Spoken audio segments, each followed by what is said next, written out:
अगं सारिका, इकडे कुठे गेलतीस ग? अहो पोराला शाळेत सोडायला गेलते. कुठल्या शाळेत घातलीस ग? अहो इथं आपल्या सरकारी शाळेतच आहे. अगं बाई, मराठी शाळेत घातलीस तू? मी आमच्या नातीला इंग्लिश मिडियमला घातलं. तुम्ही दोघं एवढं मिळवत असताना कशाला ग मराठी शाळेत घातल्यास? कमवण्याचा आणि पोरांच्या शिक्षणाचा काय संबंध? अगं खाऊन गांडीला हात पुसण्यापेक्षा मुलांच्या शिक्षणावर खर्च करा ग. पोरं आपलं भविष्य असतात ग सारिका. नाही, तुम्ही बोलताय ते पटतंय मला, पण असं कुठं सांगितलंय की पोराला इंटरनॅशनलला किंवा त्या इंग्लिश मिडियमला घातलं आणि ढिगाने खर्च केला म्हणजेच आपण पोरावर लय प्रेम करतोय किंवा आपण पालक म्हणून बेस्ट आहे, असं काय नाहीये काकू.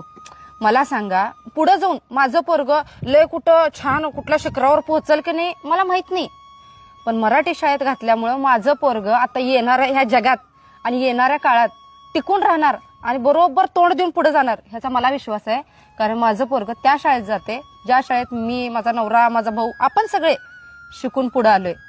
मराठी शाळेत शिकलेलं पोरगं पुढे आयुष्यात काय करून दाखवते का नाही माहित नाही, पण कुठंही त्याला टाका ते जगून दाखवणार ह्याचा मला विश्वास आहे.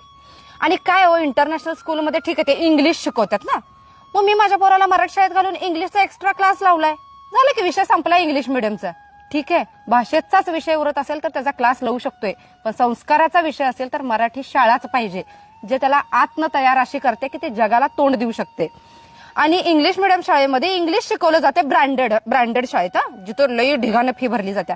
आणि जे आता आपले सगळीकडे इंग्लिश मिडियम शाळा चालू झाल्यात, अहो त्या शाळेमध्ये कुठं त्या शिक्षकांसोबत जरी इंग्लिश टू इंग्लिश कम्युनिकेशन करायचं म्हटलं ना, होत नाही.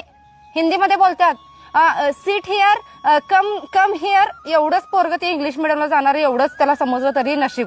मग कुठलं आलंय ते इंग्लिश मिडियमचं फॅड? हे जे आता फॅड आलंय की नाही, त्या फॅडच्या ओघात सगळी वाहत चालल्यात आणि सगळ्यांना असं वाटतं की त्या शाळेत ढिगाने खर्च करून आपलं पोरगं गेलं म्हणजेच आपण लय पोरासाठी करायला लागलोय. असं काही नाहीये. ह्या आता जे चालू आहे ना त्याच्यामध्ये आपलं स्टेटस टिकवून ठेवण्यासाठी आम्ही 60,000 भरतोय, आम्ही 70,000 भरतोय, आम्ही 1,00,000 भरतोय, हे फक्त स्टेटस मेंटेन करण्यासाठी त्या पोराला तेवढ्या शाळेत घालतात. पण खरंच जेवढे पैसे घालतोय तेवढं पोरगं शिकतंय? बरं शिकलं, पण तिथं जाऊन जे कम्पेअर करते त्याच्यानुसार आपल्याला रिस्पेक्ट देते? पुढे जाऊन त्यांच्या तुलनेत आपण पोराला तेवढ्या सगळ्या फॅसिलिटीज देऊ शकतोय? ह्या सगळ्या प्रश्नांचा जर विचार केला ना, तर मी माझ्या पोराला विचार करूनच साध्या शाळेत घातले. मग जग काही म्हणू दे,